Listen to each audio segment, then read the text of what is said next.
it's kind of weird. Like, I think I attended the wrong screening. I thought Fast and Furious 9 comes out next week. Hello there.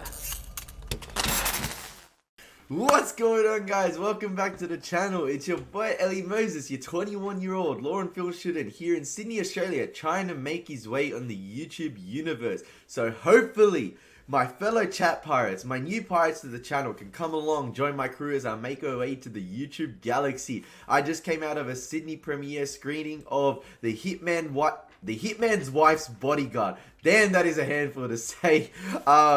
I had the privilege of attending a preview screening. It was good to be back. I used to attend them when I wrote reviews for a website, and it was great to be back. There was free alcohol, free popcorn. I didn't even drink. My mate had the 2 beers. I got one, and he had my one. So he was having the time of his life. I'm under embargo till Thursday 3 a.m. I had to sign an NDA, and I was like, oh, far out. But I was like, I'll do this review straight off the bat, give you my fresh thoughts right after coming out of the film. I just got home, and yeah, just give you my opinions, and this review will be uploaded as soon as I can upload it when the embargo lifts. And straight off the bat, they gave an announcement at the beginning of the film. One of the ladies from Roadshow Films or Cinemas, Roadshow Productions, I think it is, or Roadshow Films, gave an announcement saying that the film is directed by fellow Australian Patrick Hughes. And off the bat, I was like, shout out to my fellow Aussie boy, and he directed the first film. I didn't even realize he was Australian. And he gave a message. There was a message on the screen that popped up on the cinema screen right before it began. And my man looked like he was having the time of his life. He was on vacation in the Bahamas or Thailand. The water was clear as. Like, my man was enjoying life. And I was like, that gave me inspiration as well, seeing a fellow Aussie present his film on the big screen to us Australians. I'm like, I want to do that one day. And I know you guys probably don't care about me saying that, but that is a future goal of mine. And yes, it gave me inspiration to see a fellow Aussie working with great actors and an ensemble cast. Like, wow, what a cast in this film. Frank Grillo, Ryan Reynolds, Samuel Jackson, Morgan Freeman, Antonio Banderas, Salma Hayek. Like, come on, like, wow. And straight off the bat, I'm just going to discuss positives of this film. Like, I could pick this film apart, and I'll discuss that after. But is it a fun popcorn flick? And do I think this is a rare case where an action comedy flick trumps its predecessor? Yes! The Hitman's Wife's Bodyguard is, I think, substantially better than the first film. The first film I kind of find really boring, and it's completely forgettable. The first time I watched it, and I'm trying to think of scenes from it now, and I cannot, I think, name you one scene. I think I can name you one, maybe from the trailer, where it's Samuel Jackson singing with the nuns, but that's from the trailer, and that's all I remember. And I think I had the benefit going into this film not watching a single trailer or promotional piece. I just knew it was coming out. I saw the screening invite on one of my friends' sets on the chat. I'm like, yes, I'll take it up and I'll go watch it. Did not watch one bit of promotional material, like, at all. And yeah, as I said, the first film I found kind of boring, and this film does sort of go around, like, it's the typical action comedy with the same, like, a plot with a villain with a god complex. Antonio Banderas, he's a Greek person with a god complex. His name is Aristotle Papadopoulos, and Greece is in financial distress, real like economic crisis, and he basically wants Greece to rise again and become the empire it once was. So his plan is to do a massive cyber attack on the whole of Europe, and that's what it is. That's the Hitman's Wife's Bodyguard. That's the plot to it. And then we have our trio, the Fellowship we never knew we needed. Ryan Reynolds, Salma Hayek. Shout out to Salma Hayek, fellow Lebanese actress, and Samuel Jackson, and they're absolutely great in this film. The chemistry between them, the way they bounce off each other, the insults, the profanity, the action, they really bounce off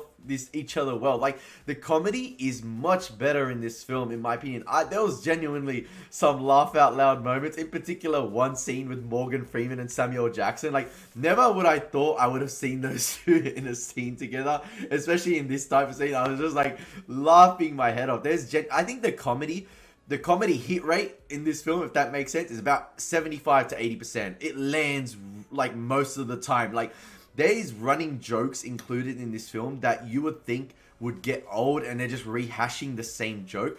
But they come up with creative ways and unique ways to rehash that joke, and they portray it in a certain way that it's just funnier each time, even though it's the same running joke. Like, there's a running joke with a Scottish actress in this film, and they constantly make fun of her accent, and it's like they can't understand her. And then at one point they use subtitles even though she's speaking English, and I just couldn't stop laughing. I was just like, wow.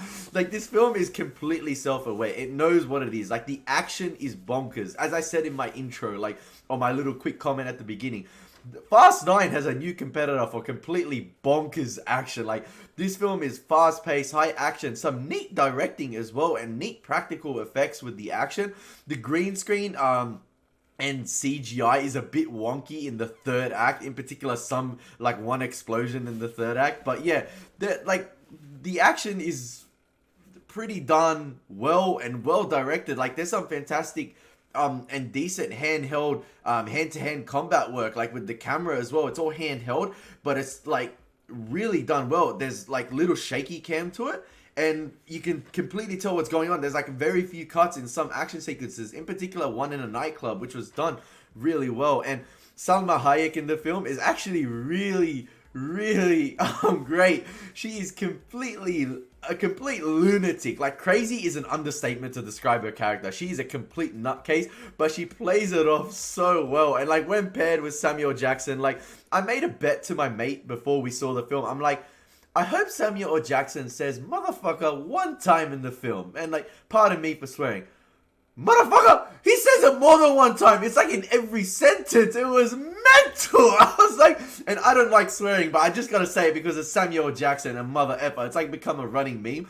They overuse it in this. It's said in like every sentence, but no matter how many times they say it, Samuel Jackson saying motherfucker never gets old for me. Never got old for me. Like, I remember seeing the Spiral trailer, like the Spiral trailer, you want to play games, motherfucker? Like, every time, it doesn't get old for me, and I just enjoy it the whole time.